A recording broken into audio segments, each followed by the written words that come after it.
जरूरी नहीं कि रोशनी चिरागों से ही हो, शिक्षा से भी घर रोशन हुआ करते हैं।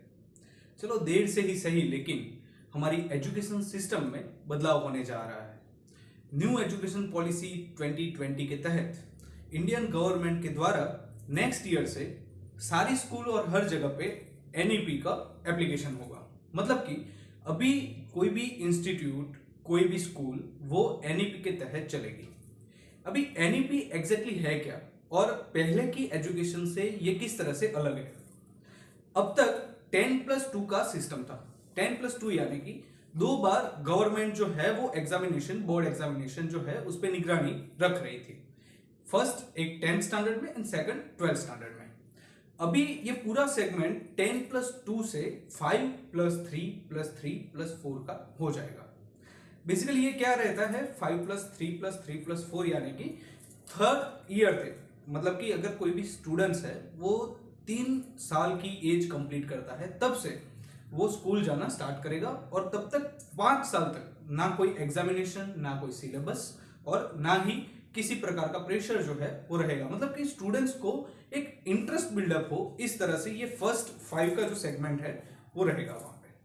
सेकंड सेगमेंट में third, fourth and fifth standard जो है वो इंक्लूड किए जाएंगे। मतलब कि 5+3। इसमें भी सेम ही सिस्टम रहेगा। वो फिफ्थ स्टैंडर्ड में उनको एग्जामिनेशन देनी रहेगी, एक ही एग्जामिनेशन।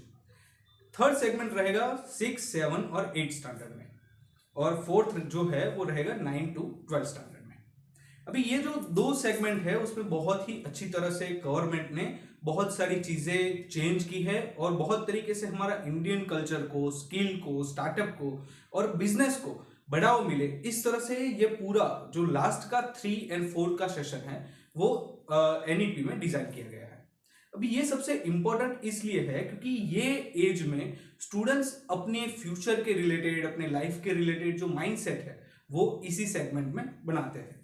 अभी 6, 7 और 8 स्टैंडर्ड में स्टूडेंट्स जो है वो भगवत गीता के बारे में जानेंगे, इंडियन कल्चर के बारे में जानेंगे, एज वेल एज ऐसे ऐसे सब्जेक्ट्स जो उनके आसपास में जो छोटे मोटे बिजनेसेस है उसके बारे में भी स्टूडेंट्स को इंफॉर्मेशन दी जाएगी, उनको भी नॉलेज दिया जाएगा।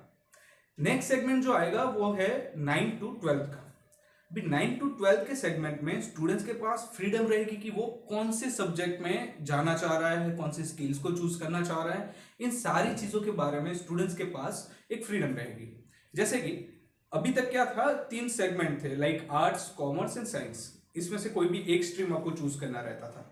अभी थोड़ा बहुत चेंज हो जाएगा, जैसे आर्ट्स का कोई सब्जेक्ट लेना है, कॉमर्स का एक सब्जेक्ट लेना है और साइंस में से एक सब्जेक्ट लेना है। तो इन तीनों सब्जेक्ट को सिलेक्ट करके स्टूडेंट्स जो है वो खुद का एक इंटरेस्ट के बेस पे अपना पूरा एक स्ट्रीम वो अलग से बना सकता है। ये हुआ एनईपी। लेकिन इसके साथ साथ इसको अप्लाई करने में बहुत सारी चैलेंजेस जो है वो गवर्नमेंट को, लोगों को और टीचर्स को, स्कूल को, सबको फेस करनी रहेगी। फॉर एग्जाम्पल, अब तक बहुत सालों से यही सिस्टम चलती आ रही है 10+2 वाली। अभी 10+2 में से डायरेक्टली जो टीचर्स है वो इस सेगमेंट में कैसे आएंगे, ये फर्स्ट प्रॉब्लम। सेकंड कि अब तक उन्होंने सिर्फ मैथ, साइंस, इंग्लिश, एसएस इस तरह के सब्जेक्ट्स पढ़ाने में वो मास्टर है। अभी वो स्किल को कैसे पढ़ाएंगे, वो भगवत गीता को कैसे पढ़ाएंगे, ये सेकंड प्रॉब्लम है। तीसरी बात कि हर जगह पे उन्होंने बताया एनईपी में कि स्टूडेंट्स की स्किल को डेवलप किया जाएगा, इंडिविजुअल स्किल्स को डेवलप किया जाएगा, इंडिविजुअल स्ट्रीम को सिलेक्ट करने का उनके पास ऑप्शंस है। लेकिन इतनी सारी स्टूडेंट्स में फिर भी जनरलाइजेशन ही रहेगा। मतलब कि पर्टिकुलर स्टूडेंट्स की स्किल कौन सी है, उसका एरिया ऑफ इंटरेस्ट कौन सा है और किस तरह से उसको डेवलप किया जाएगा, उसके लिए कोई भी पैरामीटर्स जो है वो एनईपी के पास नहीं है।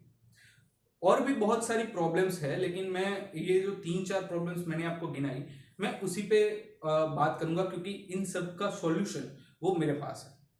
तो ये एनईपी के बारे में और एनईपी के प्रॉब्लम के बारे में इस वीडियो में हमने बात की। नेक्स्ट वीडियो में हम बात करेंगे कि किस तरह से इसमें टेक्नोलॉजी, आर्टिफिशियल इंटेलिजेंस और हमारे इंडियन कल्चर यानी कि एंशिएंट नॉलेज, इन सब का यूज करके एक एनईपी से भी एडवांस एजुकेशन सिस्टम किस तरह से बनाया जा सकता है, या तो किस तरह से हमने बनाया है। Thank you so much.